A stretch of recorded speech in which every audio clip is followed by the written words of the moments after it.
खुलुमबाय बिथोरनि चेनेलाव गासैखौबो बरायबाय। आंनि चेनेलखौ साबस्क्राइब खालायाखैबा साबस्क्राइब खालायदो आरो बे खाथिनि बेल आइकन बेलखौबो थुनानै होदो जाहाथे गोदान भिडिअ बानाय सिगांग्रो नटिफिकेसन सौहैनाय बायदि। गोबां समावनो भुगिनांनानै फरायसाफोरखौ फोरोंबोनाय गोजौ फरायसालिनि फोरोंगिरिफोरा दासिमबो दुखुनि लैथोआव सरकारनाव फैयो आरो खोथा होयो, नाथाय दिनैसिमबो फोरोंगिरिफोरनि जेंनाखौ सुस्रांनो हायाखै। फोरोंगिरिफोराबो सरकारनाव खुद्रिनांगौ जायो। बिदिब्ला फोरोंगिरि जायि आरो साबसिनमोन नामा? नखर गारै-गारै फोरोंनायनि फिथाइ दिनैसिमबो गैया। गोदै फिथाइ।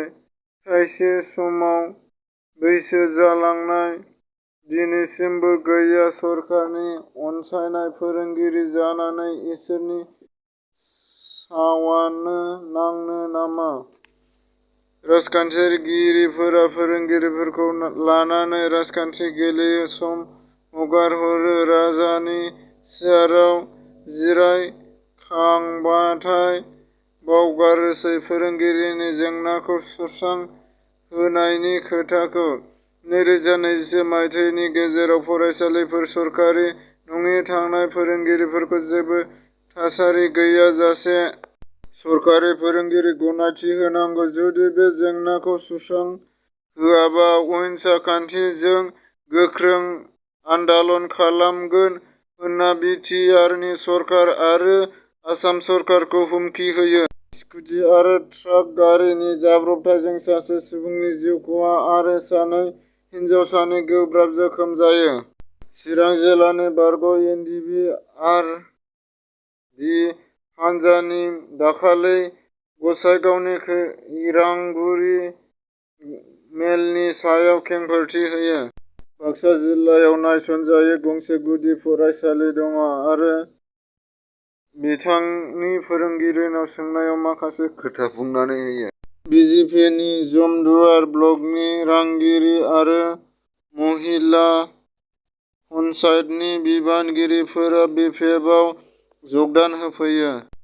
मोजां दैदेनगिरिनि आखायाव गसाइगाव बियाबा थाङाखैमोन, बेनिखायनो जौगानो हायाखै।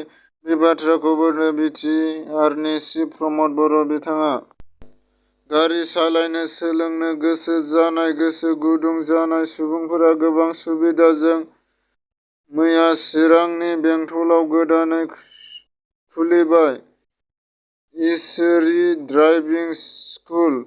सुलाद लानो थाखाय 7099009989 7099009989 9101732955 9101732955 नाम्बाराव कल खालामना सुलाद लाहरनो हागोन आरो सोरबाफोर सोलोंनो एबा सालायनो गोसो गुदुंफ्रा बिथांमोना सुलाद लानानै थांनानै सोलोंहैनो हागोन।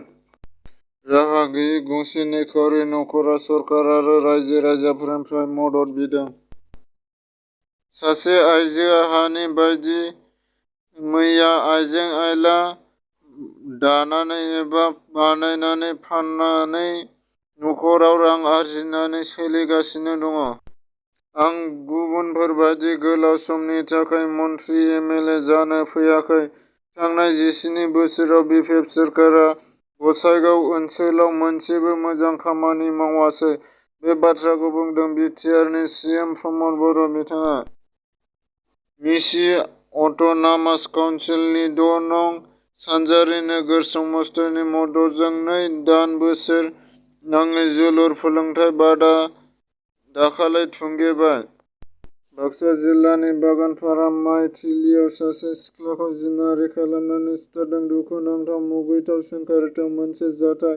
22 बोसोर सिख्लाखौ दोलोआरि दुथांनि जिनाहारि खालामनानै सिथारदों। बागानपारा आउटप'स्ट थानानि सिङाव थानाय उथ्रपारा गामियाव हरनि समावनो मुगैथाव आरो दुखुनांथाव जाथाय जानानै थाङो। दाखालैनि फुङाव माइथिलिनि गेजेरजों सिख्लासानि गोथै देहाखौ मोननाय जायो। मिथिनो मोननाय बायदिब्ला, मैया फुंनि समाव गावनि फिसाखौ बिमारि थुनाइक्साया न'आव नुयैलाय खाथि-खाला खौरां लानाय बे जाथाया सोराङाव फैयो।